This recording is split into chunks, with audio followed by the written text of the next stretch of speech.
Hello everyone. इस video में हम आर्टिकल राइटिंग को कवर करेंगे। आर्टिकल, डिबेट, स्पीच, ये टॉपिक आपके सिलेबस में है और ये आपकी एबिलिटी को टेस्ट करते हैं कि आप कैसे फैक्ट्स, ओपिनियंस को, अपने आइडियाज़ को क्लियरली, लॉजिकली आप एक्सप्रेस कर पाते हो या नहीं कर पाते। आपके जो करंट इश्यूज़ पे आपके जो व्यूज़ हैं उनको आप फ्लुएंटली रख पाते हो या नहीं रख पाते हो। और current issues like environment, education and gender bias, child labour and drug abuse. Okay, article writing क्या होता है? Article is a piece of writing on particular topic that appears in newspaper, magazine and school publication. Article एक ऐसा piece of writing है जो आपको किसी particular topic पे देखने को मिलेगा और ये बेसिकली आपको मिल सकता है newspaper, magazine and school publications में। और इसमें राइटर्स के व्यूज़, उसके ओपिनियन क्या होते हैं, उसने कोई सजेशन दे रखा है किसी इशू पे, इस पे राइटर के जो ओपिनियंस होते हैं उनको एक्सप्रेस किया जाता है on based on facts and reason के बेस पे। इसके ऑब्जेक्टिव क्या है?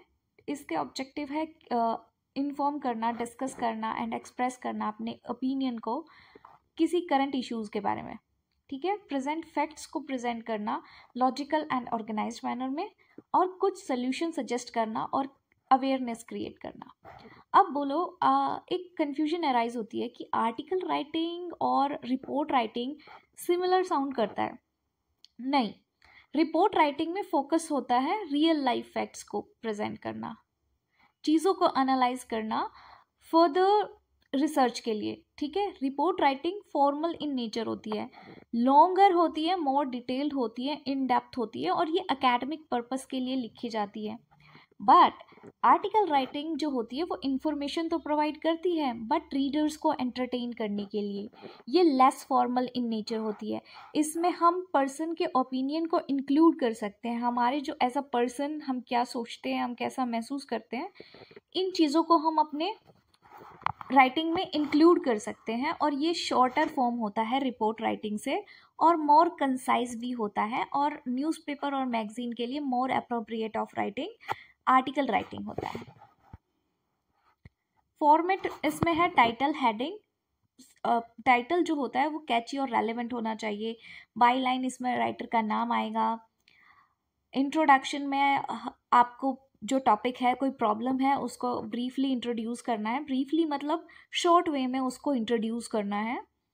बॉडी पैराग्राफ होता है, इसमें 2 से 3 पैराग्राफ आप लिख सकते हो, उसमें कोज एंड इफेक्ट बता सकते हो, एग्जाम्पल ऐड कर सकते हो, अपने ओपिनियन को ऐड कर सकते हो, कोई डाटा आपने कहीं से सोर्स लिया है उसको ऐड कर सकते हो। कंक्लूजन में आपको सोल्यूशन को सजेस्ट करना होता है, फ्यूचर के लिए होप करना होता है और एक स्ट्रॉन्ग क्लोजिंग लाइन होती है कंक्लूजन में।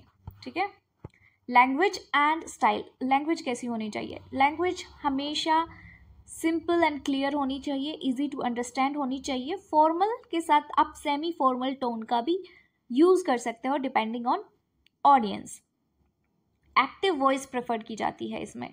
तो एक डिफरेंस यहाँ पे भी होता है कि जब हम रिपोर्ट राइटिंग लिखते हैं तो हम पैसिव वॉइस का यूज़ करते हैं, लेकिन आर्टिकल राइटिंग में हम प्रेफर करते हैं एक्टिव वॉइस का। इसमें persuasive language and expressive vocabulary use होती हैं। परसुएसिव लैंग्वेज होती है कि हम ऐसी लैंग्वेज यूज़ करें जिससे सामने वाले हमारी बात पे एग्री करे। ठीक है, लेकिन रिपोर्ट राइटिंग में हम परसुएसिव लैंग्वेज यूज़ नहीं करते हैं। हम फैक्ट्स को, जो रियल लाइफ फैक्ट्स होते हैं जो उनको हम वेरीफाई करते हैं। बट यहाँ पे आर्टिकल राइटिंग में हम एक्सप्रेस कर लेते हैं, हम परसुएसिव राइटिंग करते हैं। हम सामने वाले को अपना पॉइंट ऑफ व्यू चाहते हैं कि हमारे पॉइंट ऑफ व्यू को सामने वाला समझे। May include for first person, I and second person. Okay, I, we and you को हम यूज़ करते हैं, लेकिन रिपोर्ट राइटिंग में हम थर्ड पर्सन को यूज़ करते हैं। लॉजिकल एंड कोहेरेंट होना चाहिए।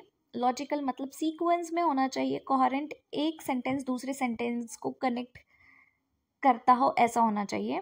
स्लैंग जो वर्ड्स होते हैं जैसे कूल, चिल आउट, इन सब को हमको अवॉइड करना चाहिए। जार्गन, ऐसे वर्ड्स जो टेक्निकल इन टर्म्स होते हैं उनको अवॉइड करना चाहिए क्योंकि हर रीडर्स उन टर्म्स को नहीं समझ सकता। Use of facts, example and evidence for support. आप कुछ फैक्ट्स को यूज कर सकते हो, कहीं से कोई एग्जाम्पल को यूज कर सकते हो, ताकि जो आपकी जो एविडेंस है, जो आपकी प्रूफ है, जो आपकी फाइंडिंग है, उसको सपोर्ट कर सके। स्टाइल कैसा होना चाहिए?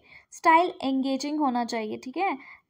अटेंशन ग्रैबिंग होना चाहिए, ओपनिंग ही ऐसी होनी चाहिए कि रीडर्स की अटेंशन को ग्रैब कर ले। कन्वर्सेशनल होना चाहिए, रीडर फ्रेंडली टोन होनी चाहिए, ऑर्गेनाइज स्ट्रक्चर होना चाहिए, इंट्रोडक्शन, बॉडी एंड कंक्लूजन होना चाहिए। लिंकिंग वर्ड्स का हमको यूज़ करना चाहिए, however, they, therefore, moreover. और स्ट्रॉन्ग मेमोरेबल कंक्लूजन होना चाहिए, often with a call to action, ठीक है। कंक्लूजन स्ट्रॉन्ग होना चाहिए। ऐसा कंक्लूजन होना चाहिए कि सामने वाले को उस चीज़ के लिए मोटिवेट कर दे। लैंग्वेज क्लियर एंड परसुएसिव होनी चाहिए। स्टाइल जो होता है वो एंगेजिंग होना चाहिए, रीडर फ्रेंडली होना चाहिए और स्ट्रक्चर्ड होना चाहिए। इंट्रोडक्शन, बॉडी, कंक्लूजन ऐसे फॉलो करना चाहिए। इसमें आप कुछ टॉपिक्स हैं, जैसे एनवायरनमेंट प्रोटेक्शन है, एजुकेशन है, importance of education, gender equality, drug abuse and teenagers, child labour in India. तो आपका एग्ज़ाम डिस्क्रिप्टिव एंड ऑब्जेक्टिव दोनों बोथ वे में कंडक्ट होगा। तो हम कुछ डिस्क्रिप्टिव क्वेश्चंस को देख लेते हैं और कुछ हम फिर एमसीक्यू देखेंगे। डिस्क्रिप्टिव में आपको एनवायरनमेंट प्रोटेक्शन के ऊपर पूछ सकते हैं आप। इंट्रोडक्शन देना, एनवायरनमेंट प्रोटेक्शन का क्या मतलब होता है, कंजर्व करना, प्रिजर्व करना नेचुरल वर्ल्ड को अराउंड अस, ठीक है। The air we breathe, the water we drink and the land we live on, ठीक है। ये इंट्रोडक्शन होता है। बॉडी जो मेन आइडिया है पूरे आर्टिकल राइटिंग का, वो बॉडी में इंक्लूड होता है। इसमें थीम्स ऐड होती हैं कि हम बताना क्या चाह रहे हैं, ठीक है। और कंक्लूजन बहुत स्ट्रॉन्ग होता है कि कॉल फॉर एक्शन होता है कि हम सामने वाले को मोटिवेट कर पाएँ उस चीज़ के लिए। इंपॉर्टेंस ऑफ एजुकेशन में इंट्रोडक्शन में आप डेफिनेशन से स्टार्ट कर सकते हो, उसके बैकग्राउंड से स्टार्ट कर सकते हो, एनेक्डोट से स्टार्ट कर सकते हो। बॉडी ऑफ पैराग्राफ में आप एग्जाम्पल्स को इंक्लूड कर सकते हो, फैक्ट्स को इंक्लूड कर सकते हो, एग्जाम्पल को इंक्लूड कर सकते हो, ठीक है। ऐसे कंक्लूजन आपको, इसमें 3 ही पार्ट्स होते हैं फॉर्मेट के, इंट्रोडक्शन, बॉडी एंड कंक्लूजन।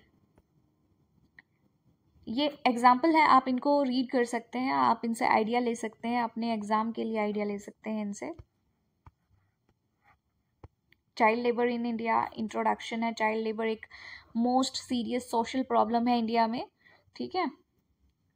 ये बच्चों को एजुकेशन से, हेल्थ से और जो उनका जॉय होता है चाइल्डहुड का, उससे डिप्राइव कर देता है, दूर कर देता है, ठीक है। अब हम कुछ एमसीक्यूज को सॉल्व करेंगे इसमें।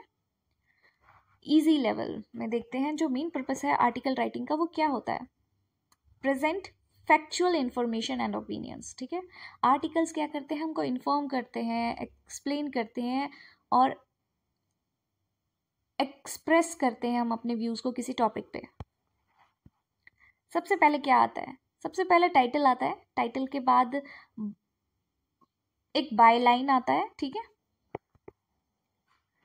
टाइटल हमेशा, जो आर्टिकल का टाइटल होता है वो always begins with a Kainchi title, मतलब रीडर को एंगेज करने वाला होना चाहिए। बाय लाइन जैसे नेम ऑफ द राइटर, कि किसने उसको लिखा है। टोन कैसी होनी चाहिए? मोस्ट अप्रोप्रिएट टोन जो होती है वो फॉर्मल और सेमी फॉर्मल होता है। Articles are meant for wide audience, so tone stay balanced tone होनी चाहिए।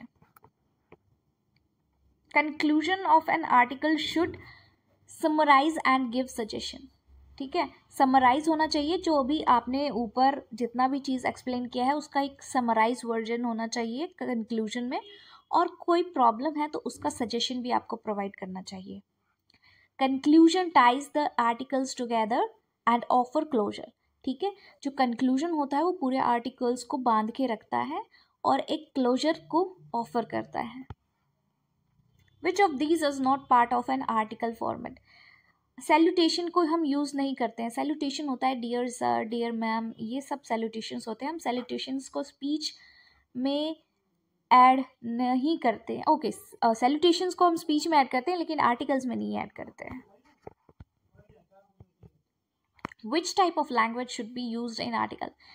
क्लियर होनी चाहिए, सिंपल होनी चाहिए एंड रीडर फ्रेंडली होनी चाहिए. Article should be easy to understand for all readers. The body of an article generally contains facts, arguments, and examples. The main section explain the topics logically and clearly. जो body होती है, body of paragraph, वो generally क्या contains करती है? Facts को, arguments को और एग्जाम्पल्स को कंटेन करती है. ये मेन सेक्शन होता है टॉपिक का. इसमें सब कुछ लॉजिकली एक्सप्लेन किया जाता है, लॉजिकली और क्लियरली एक्सप्लेन किया जाता है. इसमें हम एक्टिव वॉइस का यूज़ करते हैं, प्रेफर करते हैं एक्टिव वॉइस का, ताकि हमारी जो राइटिंग हो वो बहुत क्लियर हो, डायरेक्ट हो, एंगेजिंग हो. ठीक है. Which of the following makes an article more effective? क्या चीज़ एक आर्टिकल को मोर इफेक्टिव बनाता है? जब हम फैक्ट्स को, जो ट्रुथ और ट्रुथफुल इंफॉर्मेशन होती है, जो वेरीफाइड इंफॉर्मेशन होती है, जब हम उसको यूज़ करते हैं, हम रियल लाइफ एग्जाम्पल्स को यूज़ करते हैं, स्टैटिस्टिक को यूज़ करते हैं, तो जो हमारा आर्टिकल है वो बहुत इफ़ेक्टिव बन जाता है, क्योंकि उसकी क्रेडिबिलिटी बढ़ जाती है. ठीक है. तो उसकी क्रेडिबिलिटी बढ़ने की वजह से जो रीडर्स को काफ़ी एंगेज करता है, उनका इंटरेस्ट बढ़ा देता है. Which of the following best define the language of an article? Emotional होनी चाहिए, डिस्क्रिप्टिव होनी चाहिए एंड एंगेजिंग होनी चाहिए. जो language should be appeal both to reason and feeling. ठीक है. लैंग्वेज ऐसी होनी चाहिए कि आपको रीज़न भी दे और फीलिंग भी दे, मतलब इमोटिव लैंग्वेज का यूज़ होना चाहिए. ठीक है. जो जिसको पढ़ के आपके अंदर सिंपैथी भी अराइज हो, गुस्सा भी अराइज हो. ठीक है. मोटिवेशन भी अराइज हो. This type of language we have to use in article writing. The difference between an article and report. Report और आर्टिकल्स में क्या डिफरेंस होता है? आर्टिकल्स में इंक्लूड होते हैं ओपिनियन, लेकिन रिपोर्ट्स में फैक्चुअल इंफॉर्मेशन ऐड होती है. ओपिनियंस को हम ऐड नहीं करते हैं, पर्सनल ओपिनियंस को ऐड नहीं करते हैं. आर्टिकल्स में हम पर्सनल पॉइंट ऑफ व्यू को ऐड कर सकते हैं, बट रिपोर्ट्स में हम नहीं कर सकते हैं. Which of these is a good opening line for an article on pollution? Every breath we take today is filled with toxins, a sign of our neglect. ठीक है. ये बहुत एक स्ट्रॉन्ग और thought provoking opening grab attention statement है. Which rhetoric device is often used to make an article persuasive? ठीक है. अब rhetorical क्वेश्चंस एंड रेपिटेशन. देखो, रिटोरिक और क्वेश्चंस क्या होते हैं? ऐसे क्वेश्चंस जो मैं पूछ रही हूँ आपसे, बट उनका आंसर आपसे एक्सपेक्ट नहीं कर रही हूँ. जैसे हमारा अर्थ कितना बुरा हमने कर दिया है पोल्यूशन की वजह से, क्या नहीं कर दिया है? ऐसे क्वेश्चंस जो जिनका आंसर मैं आपसे नहीं चाहती हूँ, बट मैं आपसे पूछ रही हूँ. These make writing powerful and engaging for readers. ठीक है. So the last question is, which of the following gives the article a strong ending? ऐसी क्या चीज़ है जो आर्टिकल को एक बहुत स्ट्रॉन्ग एंडिंग देता है? A call to action or inspiring remark. Okay?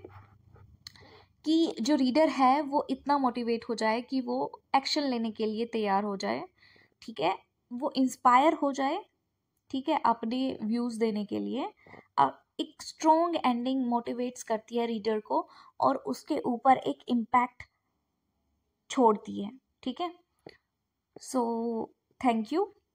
That's it for today's video. Thanks for watching.